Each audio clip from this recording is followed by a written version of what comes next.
what genetic counseling is all about, because the reality is it's really not very well understood. It's still considered a relatively new field. So what is genetic counseling? Well, basically it's just helping individuals and families understand how genetics affects them.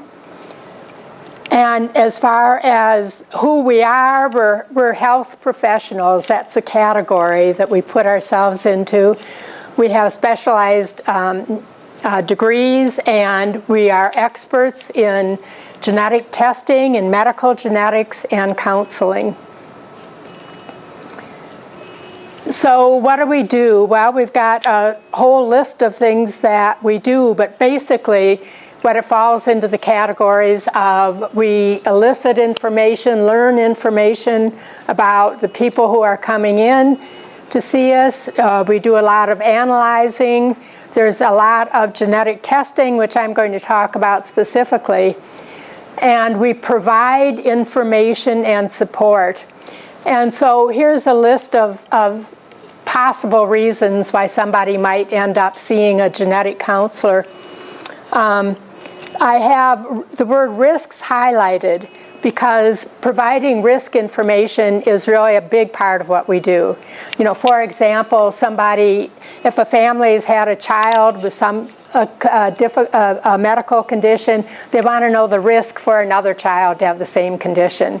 So it could be a 50% chance, it could be a 25% chance, it could be a 1% chance, it could be very, very small chance, or in the multifactorial conditions, it gets even more complicated. So we talk about inherited breast cancer. The risk for a woman to develop breast cancer may be 70%, maybe 40%, it may be population risk. And this risk may change with age and the person's family history. So providing risk information, I will mention that again, is important because it's what patients want to know, and it's complex, and it's really difficult for people to figure out on their own. So as I mentioned, we are experts in genetic testing. As you probably know, with all the new rapid sequencing, there has just been an explosion of genetic testing. There's now this whole genome sequencing, whole exome sequencing, a lot of genetic testing, and it is not very well understood in the medical community in general, let alone by the general public. And the people who are experts in genetic testing are the genetic counselors and the medical geneticists. We can order genetic testing, and interpretation of genetic test results is not going to be figured out for many years. As I said, there's now a whole genome sequencing, but we don't begin to understand all the information there. And it's the medical genetics professionals that are going to have to figure this out, or the genetics professionals and the bioinformatics people. It's going to take a long time. So what I've been talking about is that providing clinical services of genetic counseling, which is, I think, what most genetic counselors still do. But the job descriptions vary a huge amount. The amount of autonomy that somebody has in their job varies a huge amount. As I said, the role of a genetic counselor is not well understood. And we fall into the category of ancillary health professionals. So what does that mean? That's somebody who provides clinical services. They're not a physician or a nurse. So a dietitian, a physical therapist, X-ray technologist, and genetic counselors are all ancillary health professionals. And if somebody ever tells me they want to go into genetic counseling, there's this one thing I always talk to them about: the structure of the medical world. There's a hierarchy. And up at the top, as you can guess, are the physicians. The ancillary health professionals are down below the physicians. The physicians are in control, even if the ancillary health professional knows more about the particular thing. And it's just something to be aware of. If somebody thinks they really want to be the boss, they might have to consider going to medical school if they want to do this. Does this make sense to you? You know, yeah. And the other thing is, with genetics professionals in general, there's a lot of confusion about what does it mean to be a geneticist. So I've sort of got this to define what the different roles of a geneticist could possibly be. So the MD, the medical geneticist or a clinical geneticist, typically means an MD. That's a long road. That's going to medical school, then doing a primary care residency, then doing a medical genetics residency or fellowship. And it's a long road. And I've sort of distinguished the different roles of geneticists by whether they can diagnose, whether they can treat, and whether they can test, because those are some of the main activities that geneticists do. So obviously physicians can do all three of those. PhD geneticist or a master's or somebody who works in a lab with a bachelor's degree is a geneticist. They're typically going to do research.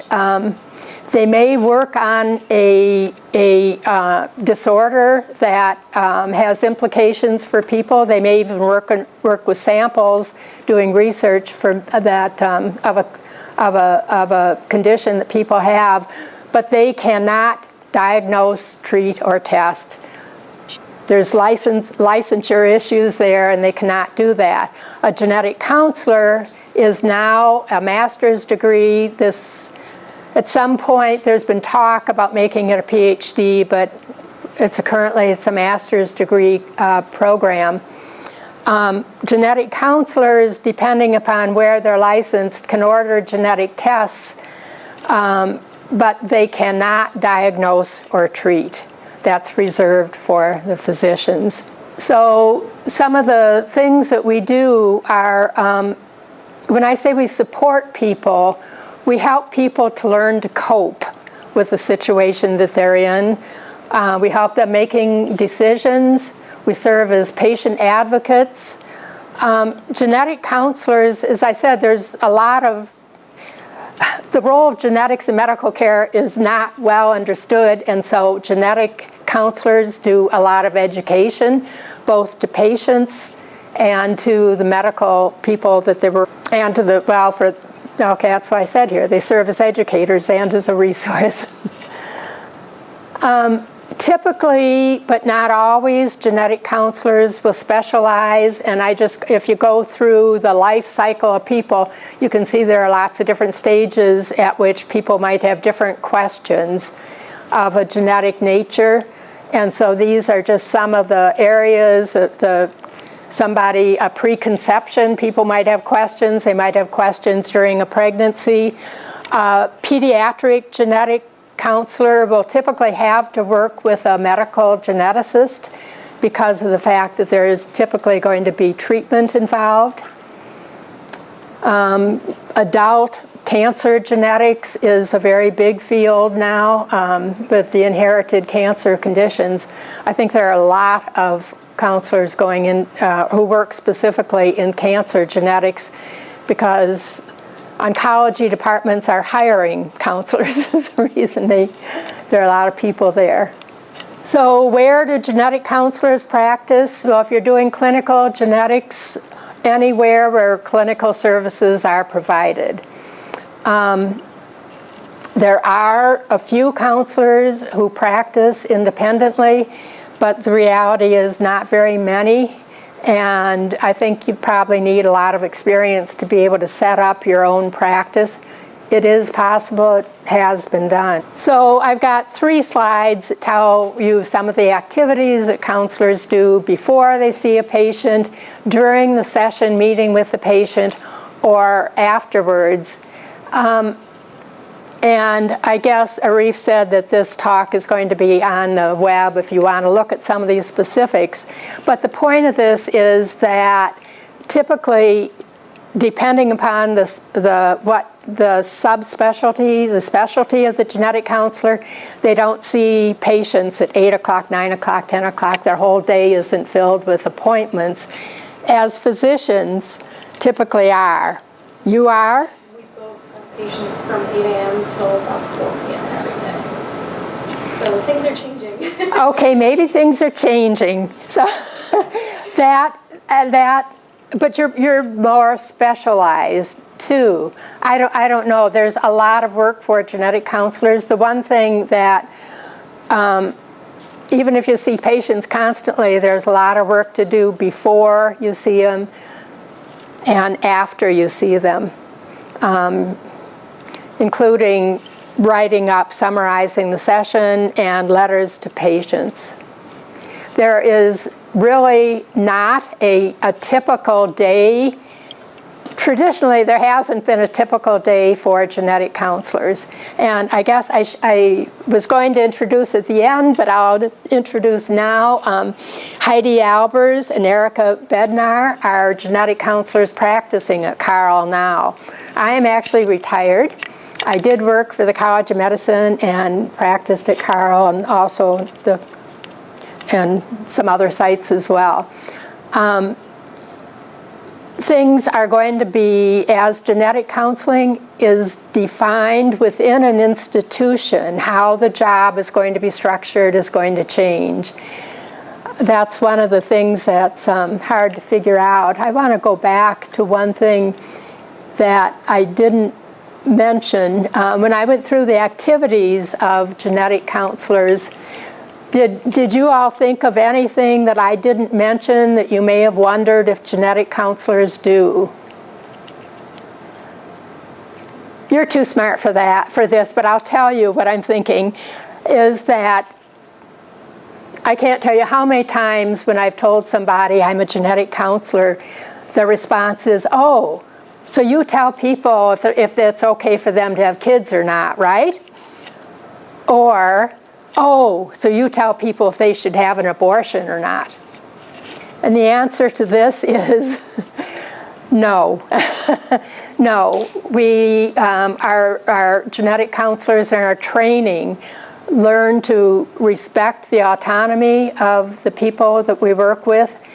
When I said that we help them to cope and make decisions, we help them decide what's the right path for them to follow.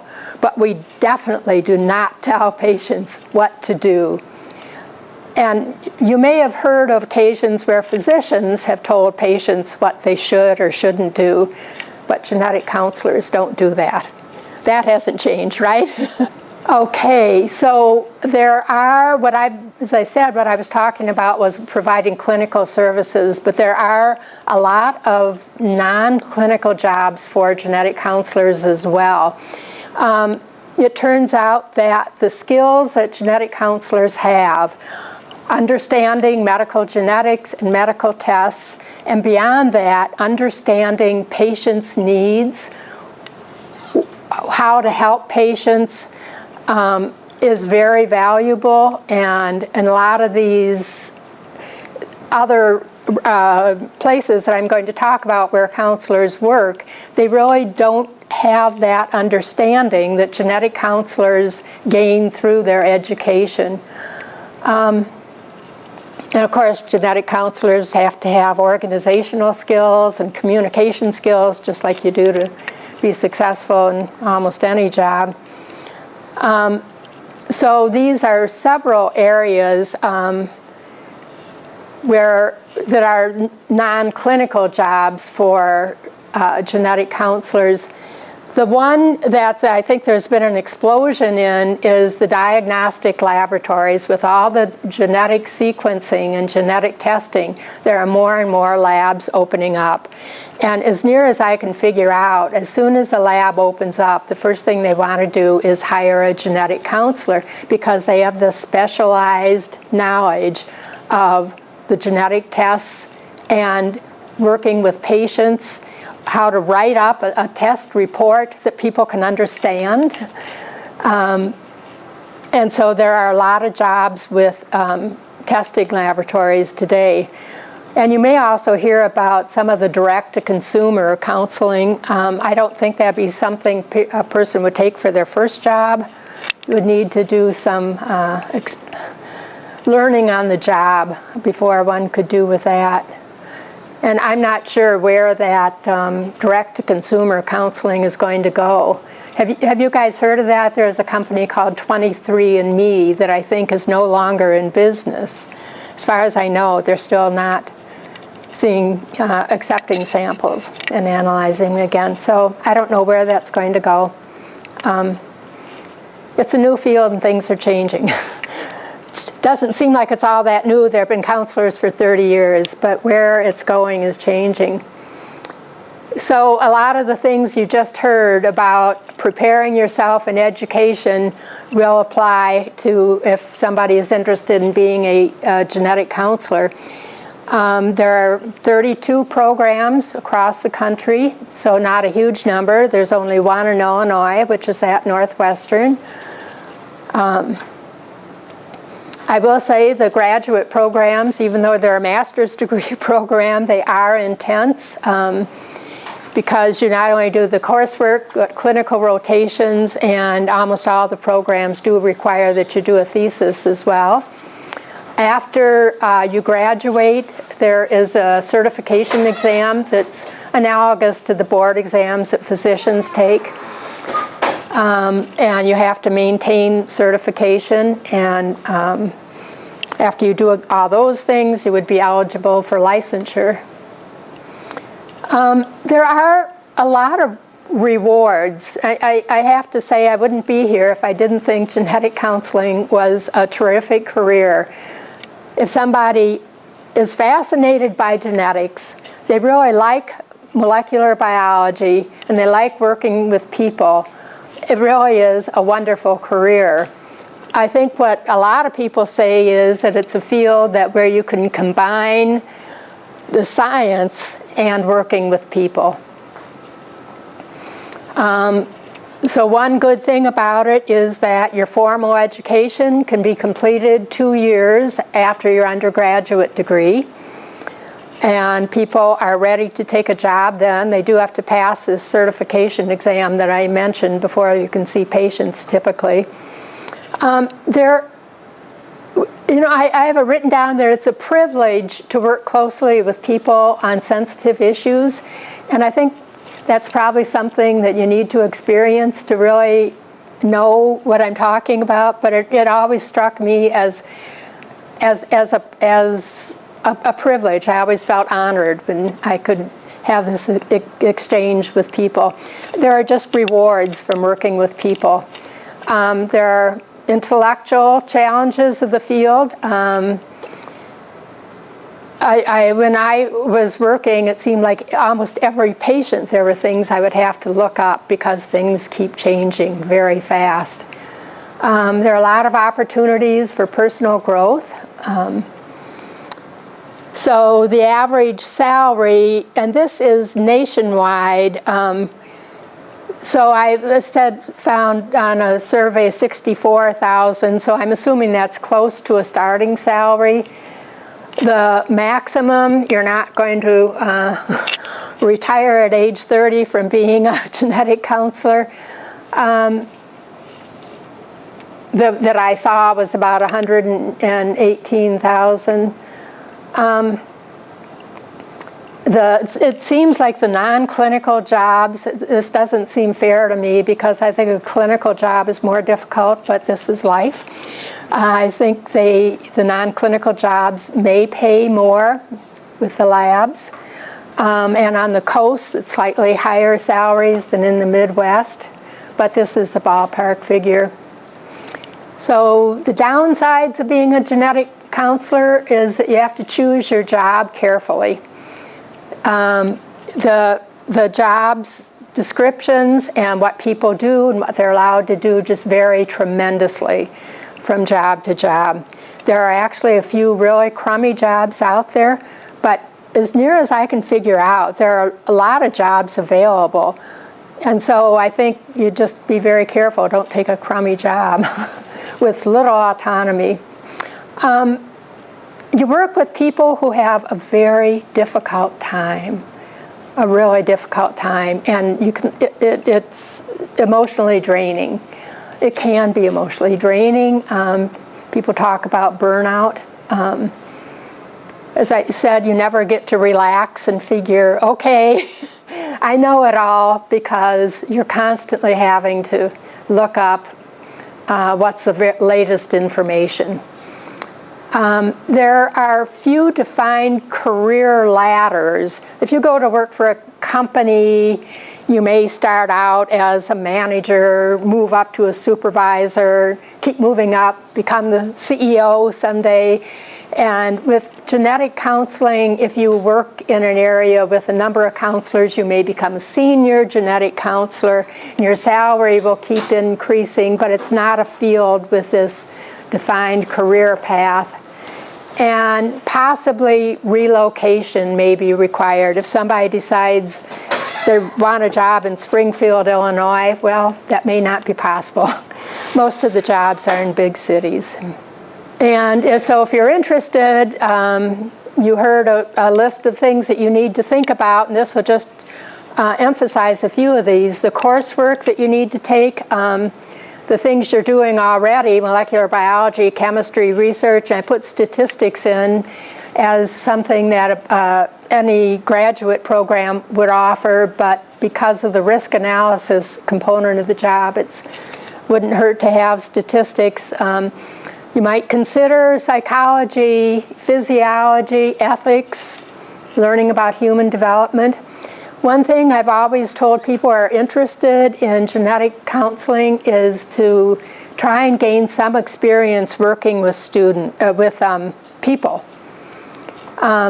Volunteer positions, there are rape crisis counselors, pregnancy counseling. What are the jobs in dorms? There are people who help students in the dorms. What do they call them? RAs. Yeah, that's well, I don't know if it's volunteer, but it's working with people. Any type of job position you can get working with people, especially with the disabled. Being a teaching or a research assistant is a good thing to do. Taking on any kind of leadership role. And you were told before about getting recommendations as you go through your education. That's what you want to do. The areas you want to read about: human genome research, genetic conditions, living with disabilities. The National Society of Genetic Counselors has a lot of information on the website, and it's easy to find on the internet. You can investigate genetic counseling internships, interview genetic counselors like Heidi and Erica who are working today. And one last thing I want to mention about the whole field of genetic counselors. Genetic counselors pride themselves on having this vision of the world and seeing everybody as equal. There are a variety of people needed. You will see if you go to a meeting of genetic counselors, they are mostly on the younger side, white women. But there are more and more men who are genetic counselors, and I think they're welcomed. And there's a need for all the different ethnic groups. And I think that might even be a bonus if somebody is applying to graduate school, to be from a different ethnic group.